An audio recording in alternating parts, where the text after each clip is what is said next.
know that you have an amazing leader in your mayor, who I met just a couple weeks ago in New York City as he stood up with men from around the world to say that Dallas is going to be the city where men step up and say no. So give a round of applause for your mayor, who is taking this leadership role around the country.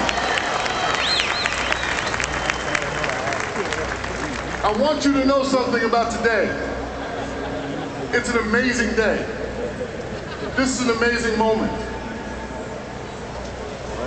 For about 17 years, I've been working on this issue of having men involved in the prevention of men's violence against women. It's not violence against women, it's men's violence against women.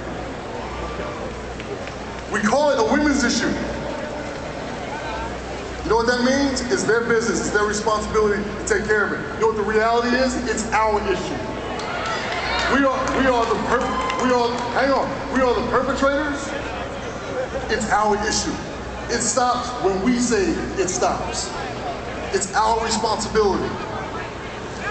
We all have women in our lives that we care about. Mothers, sisters, daughters, female friends, colleagues, classmates, teammates. We all have women in our lives that we care about. What happens to them impacts our lives. It is our issue, men. And it's not going to end until we step up and say no. And it doesn't just happen on a rally. Family Place is going to start bringing men together, to start training men to be active in this movement, to be active in this work. It's not just a rally. You heard all those numbers today. You heard all the statistics. Something so entrenched in our society doesn't end because of a rally. What Emmett, what Roger have done in their lives, what I did in my life, with all of you who are involved in sports, or in theater, or in music, what you do every single day to perform in the heat of the moment, to perform when the lights come on, takes practice, takes work. When we see things, bad things that happen in the heat of the moment, it comes from that same type of preparation. Language that we use, that tells us what it means to be a man. The conversations that we have with each other, the expectations that we have with each other. It builds and it builds and it builds, and then it happens in the heat of the moment. But it starts very innocently. And why I say that what we did as athletes to prepare for a moment, our attitudes lead to our behaviors. So when I first started thinking about this issue many years ago, when I started thinking about what it meant to be a man to me, and when I learned what it meant to be a man, it wasn't when I played in the NFL, it wasn't when I played in Syracuse in college football, it wasn't even in high school, it was when I was a little boy. And someone would say, you throw like a girl, or you run like a girl. Or don't be a sissy. You know what that language says to me as a boy? You know what that language says to us as men? Number one, it says to man up. Be real strong and tough, and don't show your emotions, and don't care. The second thing it says is that women and girls are less than.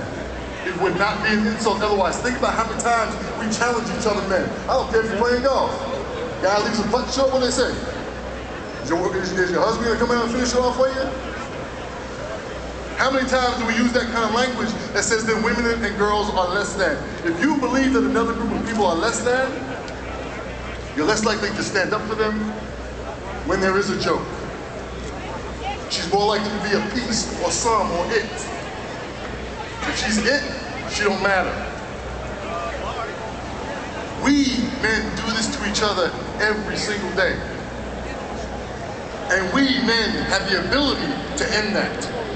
We have the ability to call each other out on that. I always say that I stand on this stage in part because white people confronted other white people and slavery ended. The same thing is true about men's violence against women. For it to end, we as men have to confront each other. And we have to do it with that language that we hear every single day. We have to do it in the way that we respect each other and love each other. We can stand here all day long and talk about protecting our daughters and our mothers and our sisters. But we as men have to lift each other up. We have to say that being a man is more than just being tough and strong and taking care of your own. Being a man is also being loving and sensitive and passive and submissive and empathetic and vulnerable. And when we say that we're allowed to be vulnerable, then we can say, I need help. Then we can say, hey brother, you need help. So don't let today just be a rally. Let today be part of a movement that happens in Dallas that spreads beyond Dallas. That y'all are the leaders. Beyond Dallas, that men are standing up and standing behind you. So when you look next to you, it's not just good to see somebody standing next to you in Dallas. You can see somebody standing next to you in San Antonio. You can see somebody standing next to you in Austin.